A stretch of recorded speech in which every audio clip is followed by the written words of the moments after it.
नमस्कार विद्यार्थी मित्रांनो, तुम्ही पाहायला सुरू केलं आहे इन्स्पायरिंग यू हे आपलं हक्काचं यूट्यूब चॅनल. मी प्राध्यापक श्यामसुंदर माने तुमचं या चॅनलवर स्वागत करतो आहे.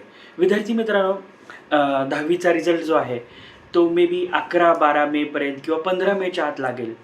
त्यानंतर तुमच्या डोक्यात हा प्रश्न सतत आहे की माझं इंजिनिअरिंगचं ड्रीम आहे, मला इंजिनिअरिंग करायचं आहे किंवा कम्प्युटरमध्ये करिअर करायचं आहे. तर मॅथमॅटिक्स हा तुम्हाला मस्ट हॅव सब्जेक्ट आहे. तुम्ही मॅथमॅटिक्सचा हात सोडला तरी इंजिनिअरिंगचं स्वप्न तुमचं धुळीस मिळालं असं समजा.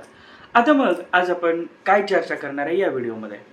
बऱ्याचशा विद्यार्थ्यांच्या डोक्यामध्ये हा प्रश्न आहे की मी CETची तयारी करू का JEEची तयारी करू. बरं, प्रश्न हा असा नाही आहे की मी चहा पिऊ का कॉफी पिऊ, कारण प्रश्न हा तुमच्या क्षमतेचा आहे. ती आर्थिक क्षमता असेल, मेंटल ॲबिलिटी असेल किंवा तुमचं इंटेलिजन्स असेल.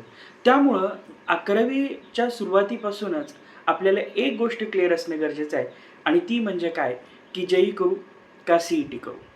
तर आता बघा, मी तुम्हाला एक साधा प्रश्न विचारतो की खरंच तुमचा 8वी 9वी 10वी या 3 वर्षामध्ये मॅथमॅटिक्स खूप जबरदस्त आहे का, किंवा तुम्हाला 8वी 9वी 10वीला तुम्ही JEEचं फाउंडेशन केलं आहे का, किंवा तुम्हाला IITला जाणे म्हणजे फक्त एक बॅग भरून कुठेतरी शिकायला जाणे असं आहे का. तर तसं नाही आहे, कारण तुम्हाला देशभरातलं कुठलंही कॉलेज मिळू शकतं. खूप सारी फीज असते, खूप सारा ताण असतो, निगेटिव्ह मार्किंग असतं वगैरे. तुमचा जर फक्त प्रश्न इंजिनिअरिंग चांगल्या कॉलेजने करायचा आहे तर काय ऑप्शन आहेत, तर तो ऑप्शन आहे CET.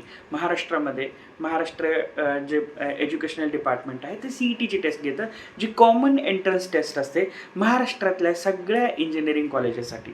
आता बघा, याच्यामध्ये काय असतं तर 200 मार्काची ही CETची परीक्षा आहे. पूर्ण सिलेबस आहे तो महाराष्ट्राचा आहे, म्हणजे 11वी 12वी महाराष्ट्र बोर्डचे तुम्ही शिकता तोच सिलेबस आहे. JEEला मात्र NCERT असतं. सिलेबस आहे तो देश पातळीवरचा असतो. त्यामुळं समजा तुम्हाला असं वाटलं की मला कमी पैशामध्ये, कमी डोक्याला ताण असताना महाराष्ट्राबाहेर न जाता चांगलं इंजिनिअरिंग करायचं आहे, तर CET हा बेस्ट ऑप्शन आहे तुमच्यासाठी. बेसिकली सर्व मुलं CET देतात.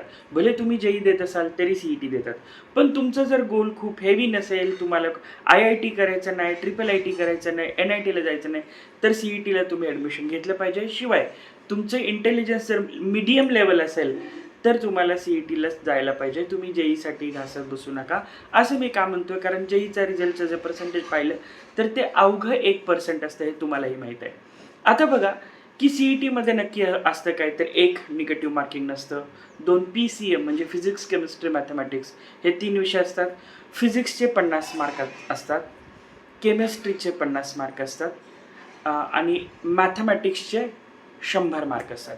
आता प्रश्नांची संख्या बघितली तर 50-50-50 अशीच आहे, म्हणजे फिजिक्स 50, केमिस्ट्री 50 आणि मॅथमॅटिक्स 50. पण मॅथमॅटिक्सच्या प्रश्न जरी 50 असले तरी त्याचे जे आन्सर्स आहेत त्याला मिळणारे मार्क 2 आहेत, म्हणजे फिजिक्स 50, केमिस्ट्रीचे 50 आणि मॅथमॅटिक्सचे 100. तुम्हाला मॅथमॅटिक्सचा सेक्शनसाठी 90 मिनिटाचा टाईम ठेवायचा आहे, तर फिजिक्स आणि केमिस्ट्रीसाठी 45-45 मिनिटाचा टाईम ठेवायचा आहे. 11वीचा 20% सिलेबस असतो आणि 12वीचा 80% सिलेबस असतो.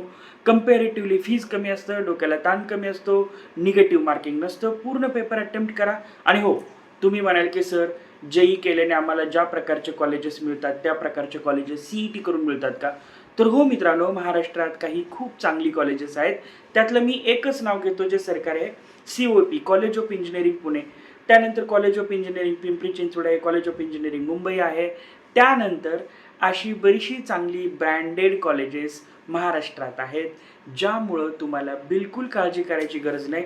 हे 5-6 इंजिनिअरिंग कॉलेजेस जे रेटेड आहेत ते सुद्धा तुम्हाला 3rd इयर इंजिनिअरिंगलाच बेस्ट कॅम्पस देतात. त्यामुळं तुम्ही CET करून सुद्धा चांगले इंजिनियर बनू शकता आणि तुमचं करिअर घडवू शकता. आणि मी म्हणालो CET करण्याचे 2-3 फायदे आहेत.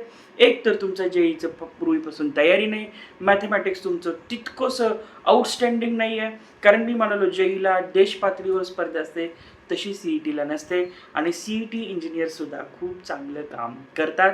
रादर CET इंजिनियरची संख्या 99% आहे आपल्या देशामध्ये. IITतून तर मे बी 1%च लोक बाहेर पडत आहेत. हा व्हिडिओ कसा वाटला मला नक्की सांगा. आणि तुम्ही 11वी 12वीला ॲडमिशन घेत असाल तर CETवर नक्की फोकस करा. मी श्याम सर आपला निरोप घेतोय. धन्यवाद.